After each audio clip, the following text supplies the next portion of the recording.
Le train à Quintin. Au XIXe siècle, l'arrivée du train dans les Côtes-d'Armor, alors appelées Côtes du Nord, a joué un rôle important dans le développement du département. Il a permis le déplacement des voyageurs pour de courtes distances, mais aussi celui des touristes en villégiature vers les stations balnéaires. Il y eut 2 gares à Quintin.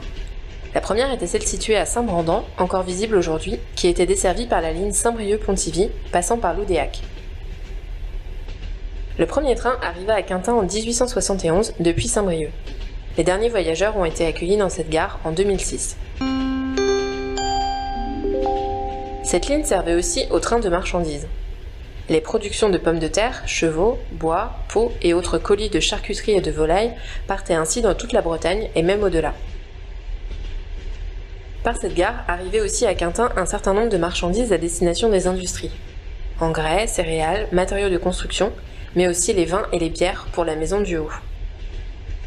Le transport de marchandises, quant à lui, prit fin en 2012. La seconde gare était celle du petit train des Côtes du Nord qui rejoignait au sud Rostrenain. Cette ligne fut inaugurée en 1907, mais l'activité ferroviaire sur ce tronçon prendra fin en 1938 pour des raisons économiques, cette ligne de campagne étant relativement peu utilisée. Il n'y a malheureusement plus aujourd'hui aucune trace de cette seconde gare, ni de la passerelle conçue par Louis Harel de la Noë, célèbre ingénieur des ponts et chaussées de la seconde moitié du XIXe siècle. Si l'épopée du petit train des Côtes du Nord vous intéresse, n'hésitez pas à vous rendre au greffe de Langueux pour découvrir l'association des chemins de fer des Côtes du Nord et faire un petit tour de train.